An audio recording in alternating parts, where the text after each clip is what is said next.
Do you know why Milhouse became Super Hulk? Bart and Lisa were arguing. You're gay for Mole Man. You're gay for Mole Man. No one's gay for Mole Man. And things got physical. They rolled down a hill and into a house. You're gay for Mole Man. A scientist greeted them, saying he'd been expecting them because he could perfectly predict the future. He claimed to possess true science. Astrology. He turned on his machine and showed them what they would look like 8 years later. Lisa had graduated 2 years early from high school, but Bart was still repeating a grade. Homer arrived, and it turned out he and Marge were separated. At that moment, Lisa's boyfriend, Milhouse, showed up, looking all muscular. Milhouse? Oh, I've been turning him down for the prom since kindergarten. Bart had a girlfriend too, named Jenda. She's a lively girl. At the prom, the four of them showed up. So, Nelson, who did you end up bringing tonight? Sherry or Terry? The answer is both. Afterward, Bart took Jenda to the mountains to stargaze. He pulled out a ring and proposed to her.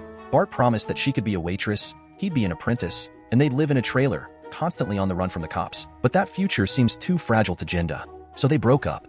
Bart, heartbroken, went to Homer for advice. Sometimes people just grow apart, like me and your mom.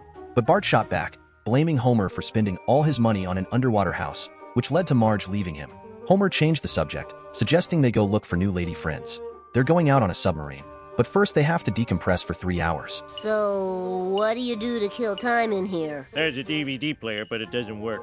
Homer drove around in the world's first hover car, taking Bart for a spin. Bart didn't understand why they'd buy a car with such undeveloped technology. Homer simply said, I know! It's a hover car! They drove through a mountain, and suddenly, Bender appeared in their car. All right, you guys are my new best friends. You wish, loser!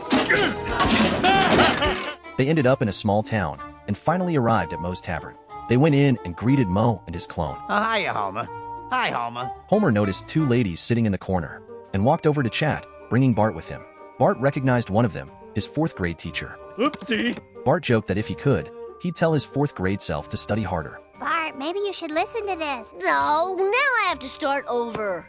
Come home. Lisa told Bart she broke up with Milhouse. Bart wondered how Milhouse took it. What Lisa's problem? Bart sighed that everyone ends up lonely, but Lisa comforted him, saying if he studied hard and got a job, Jenda would come back. Just then, Marge showed up. Krusty the Clown is dating your mom! Bart went to Apu to get a job. Apu wanted him to make a delivery to an old man living alone. When Bart arrived at the mansion, he was ambushed by Uniclams. In the chaos, he ran into the house and discovered Mr. Burns tied up. It turned out he had stumbled upon a robbery. The robber, holding a phone gun, threatened Bart. But when the phone rang, the robber turned away to answer it. Bart grabbed a diamond and knocked him out. Then he freed Mr. Burns. Mr. Burns was so grateful he offered Bart a reward. With the diamond? No, sorry. My diamonds are going to be retromorphed into coal. Mr. Burns then realized he could give Bart his scholarship spot, so Bart could go to Yale. But Bart turned it down, because that was Lisa's dream. Mr. Burns urged him to reconsider, pointing out that girls love Ivy League students, and this would bring Jenda back to Bart. The next day, Bart told Lisa he was going to Yale. But Lisa didn't want to be his schoolmate. There was some good news, though. Lisa wouldn't be going either. At graduation, Homer saw Krusty and Marge together. Actually, Homer, I'm into your lady. And immediately started a fight. The principal announced that Lisa would be going to Yale, but Lisa told him the truth. I mean, hot dog on a stick management camp. Jenda found out that Bart was going to Yale. She came right back. At the party, Bart asked how Nelson's girlfriends were doing. Oh, they each had twins. Nelson now understood why his dad disappeared after buying cigarettes. He wants to buy cigarettes too. I'm coming, Papa! Milhouse, still heartbroken, couldn't be happy. He thought Lisa had dumped him because his calves weren't muscular enough. Bart comforted Milhouse, telling him that Lisa was going through a rough time too, and if Milhouse went to comfort her, there was a good chance she'd come back to him. Milhouse perked up and rushed into the submarine, using the 3-hour decompression training to bulk up his calves. Although Jenda came back, Bart wasn't happy. He still felt guilty about Lisa, but Jenda kept flirting with him. Then, Bart looked over and saw the little house where he had fallen years ago. It was where he first saw the future. So, he decided to take a look at Lisa's future. In the future, Lisa married Milhouse, but their life was extremely poor. They couldn't even pay their electricity bill. Bart felt incredibly guilty. He couldn't let Lisa live like that, so he decided to leave. But Jenda told him that if he left now, he'd never have her in his life again. There's no going back. Bart had to make a choice he wouldn't regret.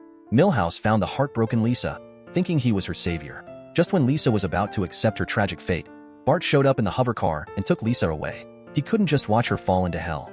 Bart returned the Yale scholarship to Lisa. Although Jinda left him, he decided to wait for the girl who truly loved him. The scientist told Bart that he'd find true love at 83 and would die just 1 minute later. Well, Bart, I really appreciate what you're gonna do for me. In the end, Marge found Homer again because she still liked him, especially the Homer who would get jealous for her. And now, she understood just how romantic it was for Homer to spend all his money building an underwater house. When we grow up, we all wish we could tell our past selves to work harder. But life doesn't come with a rewind button. Even if you know the future, will the outcome really change? Maybe it's like Homer's answer. It might not be perfect, but hey, it's a hover car. As long as you don't regret now, that's all that matters. This is Ani Like Me. Thanks for watching. If you like the story, please like and subscribe plus comment.